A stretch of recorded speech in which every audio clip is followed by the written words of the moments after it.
Is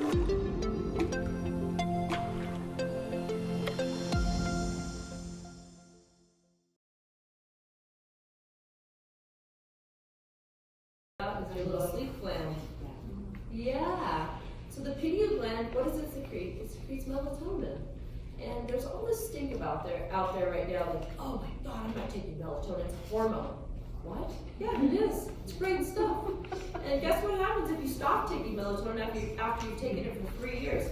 Your pineal gland goes right back to where it was before you started taking it. So there's none of this, it's going to take over for and all this scare tactics. Your pineal gland is responsible for your circadian rhythms, the light-dark cycle, your female reproductive health. You think about the 28-day moon cycle. Why is that? It's our light-dark cycle. And it also has a play in heart disease. This is so interesting if you read the research on it. When people, night shift nurses, here's your example, they're the most unhealthy people in the world. They have higher incidence of heart disease, infertility, high blood pressure, and it's because they work at night when our pineal gland is supposed to be turned off versus on, vice versa, on versus off, because it works at nighttime. It helps circulation, helps our blood pressure, it helps atherosclerosis, it helps jet lag, and it helps our mood. This was just a study I read that was so interesting. People that have healthy levels of melatonin, especially young men between the ages of 20 and 30, you'll appreciate this. If they have healthy levels of melatonin, their schizophrenia incidence is decreased by like 90%. They found this huge correlation with schizophrenia in men with melatonin issues. Did people respond to melatonin supplements? It didn't, of course that's not in the literature. It just said, here's what we found, it's a correlative study. But I was like, that is so interesting. So think about mood. If you don't get enough sleep, how are you the next day? Well, you know, if your melatonin didn't come up at night like it's supposed to, go down in the morning, your cortisol does the opposite. This is adrenal gland. You're screwed up. Your energy's screwed up, your metabolism is screwed up, your immune system is screwed up. Here's why I wanted to bring this up really more than anything. I want you all to think about screen time. Phones, iPads, and computers, and our kids. Guess what it screws up? So please, you know, it's like, I mean, my kids have phones, I'm not gonna, but you have to limit, you get the blue blocking glasses, you get the screens that limit the blue light, because last year, every year I have a theme with my practice. Last year was the year of pee, I had a lot of bladder issues. This year it has been a year of anxiety and depression amongst teenagers and young women.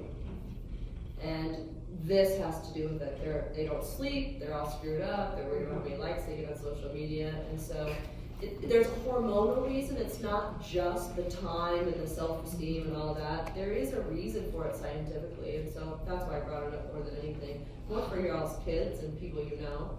Our rule at my house is like, hey, shut your phone off at 8:30 or 9. Usually my kids are to sleep at 10, or that's what they do, and they do. I don't have to put your phone in the basket. It's like, no, it's not good for you, and they shut it off, they'll read or do whatever. You know, they sleep well, their immune systems are good. That's all I can ask. So we moved from here I do. we moved from here about a year ago from Santa Barbara, which was gets dark all the time.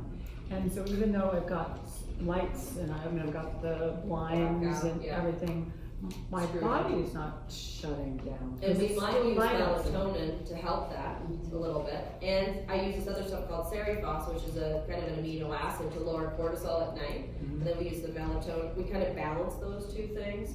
It's a transition. I mean, think about people who live in Alaska, where it's light and then dark. It's like, oh gosh, I don't even know how my system would do. And we're meant to wake up with the light and go to bed with the dark. I just wanted to mention it. Just not enough hours. Yep. Sleep, like I told you, insomnia and rashes are my worst two things. So if you have those things, please don't make an appointment. See, rise in sleep apnea. How is that affected? Oh yeah, it affects cortisol and melatonin. It's really interesting. And it messes with insulin secretion, they're figuring out. So you think about all the people that have blood pressure issues and diabetes, and then they find out they have sleep apnea. It's all tied together. In every human, it's a story and it's a map. It's just about figuring it out. That's what I love. That's what I like to do. I just don't like insomnia and rashes. You can do treatments for like, now check some of these things that's like autoimmune. You need people to sleep. Your body is meant to sleep and rest and repair, and you're doing something. When we lay down and go to bed, our body has a lot of other things to take care of at night. Our liver detoxes, all these things happen that we don't really think about, it just works out.